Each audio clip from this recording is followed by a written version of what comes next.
crossover. Of course, I oversight the 115 counties of Missouri.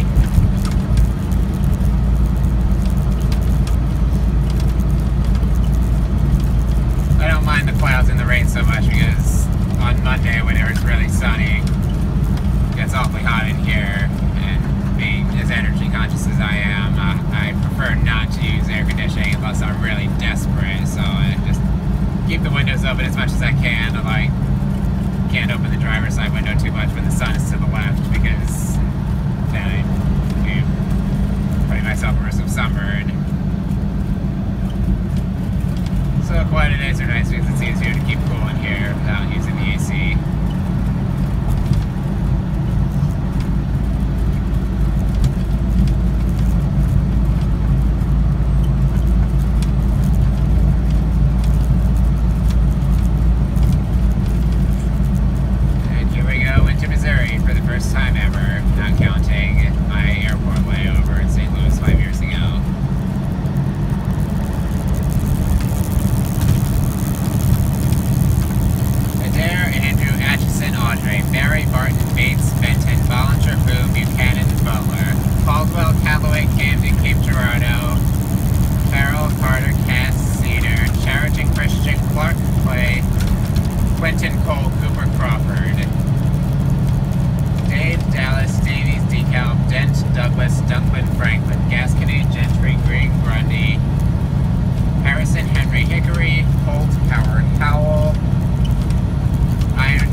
Lafayette, Lawrence, Lewis, Lincoln, Lynn, Livingston, Macon, Madison, Marys, Marion.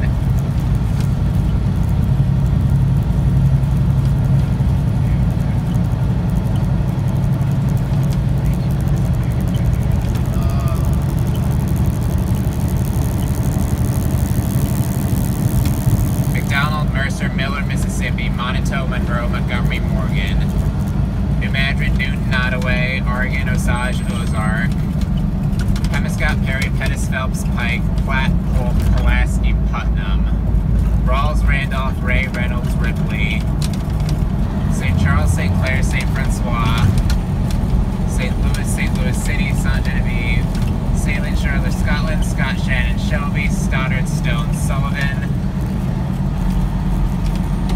Taney, Texas, Vernon, Warren, Washington, Wayne, Webster, Worth, Wright.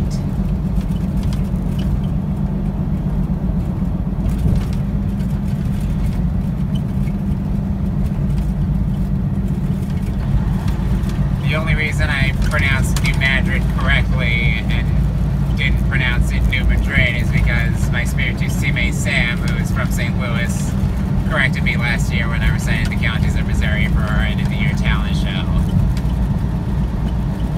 Otherwise, how else would anyone not from Missouri know that they pronounce it weird?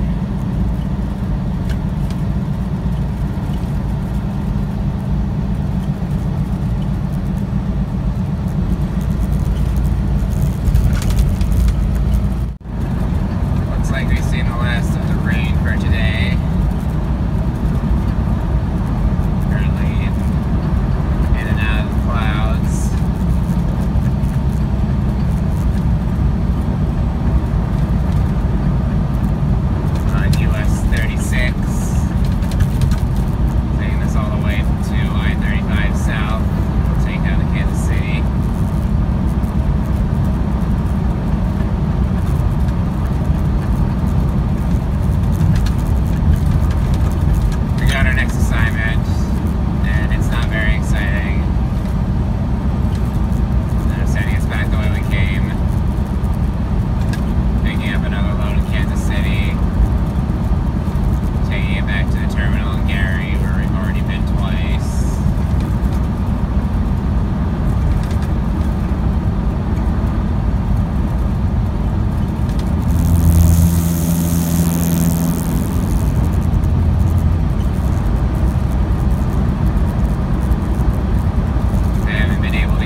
a few more miles today.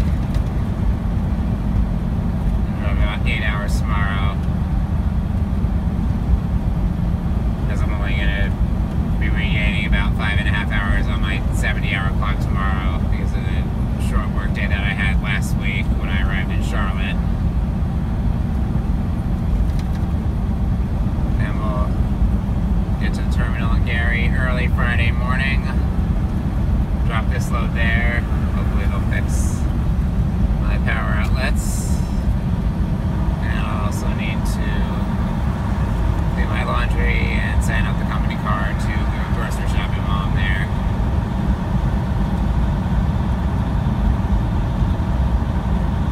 So although I wish they were sending me somewhere else, it's good that that's pretty much the only thing I have to be kind of annoyed about. So much more could have gone wrong today, and by the grace of God, it didn't. It's another mild, beautiful evening as the sun sets on Higginsville, Missouri, Lafayette County.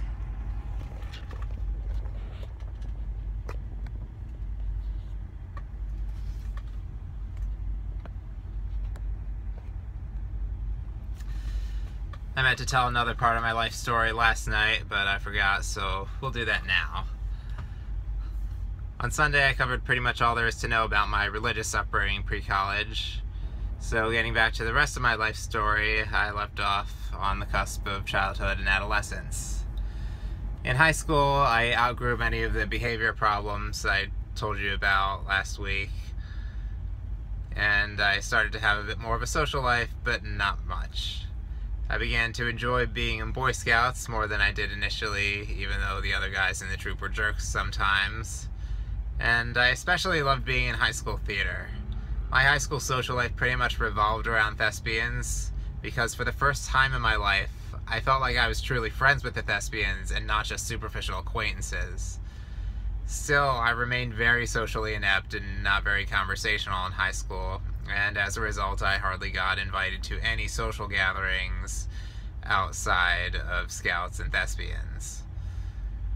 As a young child, this didn't bother me, because I was happy just watching TV and playing video games all the time when I wasn't in school.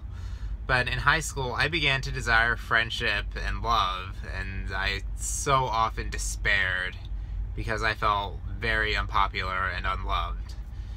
To make matters worse, all the major influences in my life at that time were telling me I was a loser if I didn't have a girlfriend to get intimate with. Yes, at that time, I saw romantic relationships mainly as a means of getting sexual pleasure. I equated romantic love with making out and fooling around in bed. As I mentioned on Sunday, I got a few short months of dating experience in my junior year of high school, but most of my high school years were filled with the pain of rejection, and that first breakup felt like the end of the world. Now, that wasn't the only kind of pleasure I craved and despaired over not having. I also had a very unhealthy obsession with Philadelphia's pro sports teams as a teenager. Of course, it's nothing unusual these days to love watching sports and to want your favorite teams to win a championship, but I went through a phase where I invested way too much emotion in my teams. During this phase, I regularly screamed and threw temper tantrums like a 3-year-old over regular season losses. Now, it didn't start with a regular season loss. The first time I threw this kind of tantrum was when the Eagles lost Super Bowl 39.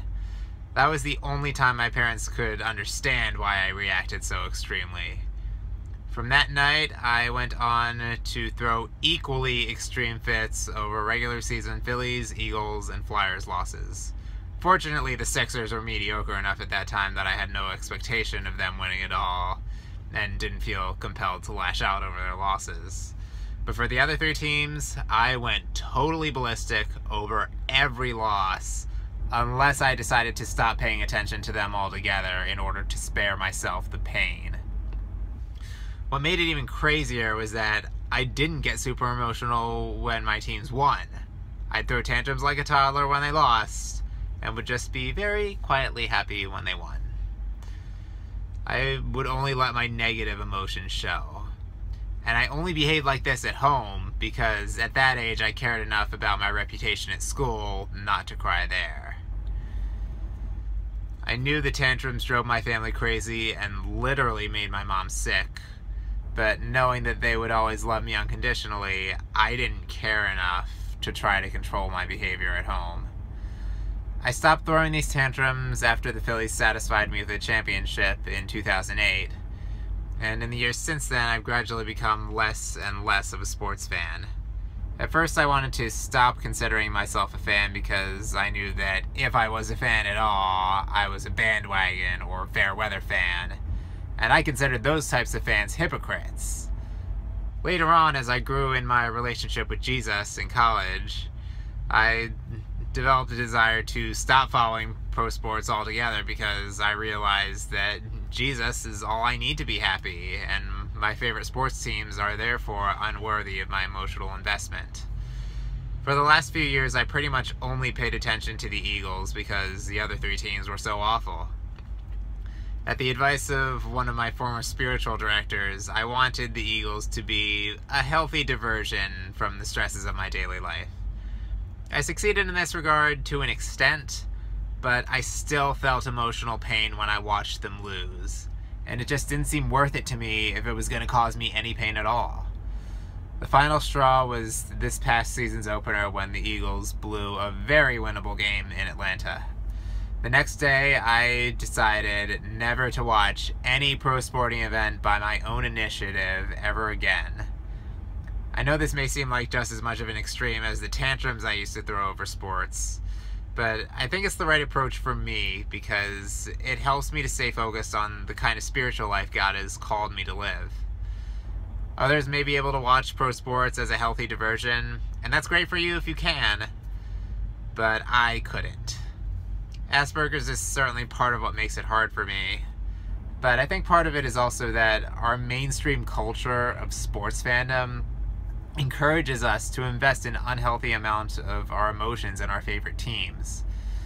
Sadly, for a great number of people all over the world, sports fandom has become a form of idolatry. It breaks my heart to see people loving and glorifying athletes and teams more than God, trying to use sports to fill the emptiness in their hearts that only God can fill. I learned the hard way that sports idolatry, like any form of idolatry, can only satisfy us for a brief time and will usually leave us feeling empty and let down in the long run. Well, I've got some time to unwind before I need to go to bed. I'm only going to be driving about 8 hours tomorrow and finishing the drive to Gary early Friday morning. So until next time, please keep me in your prayers and I'll keep you in mine. God bless.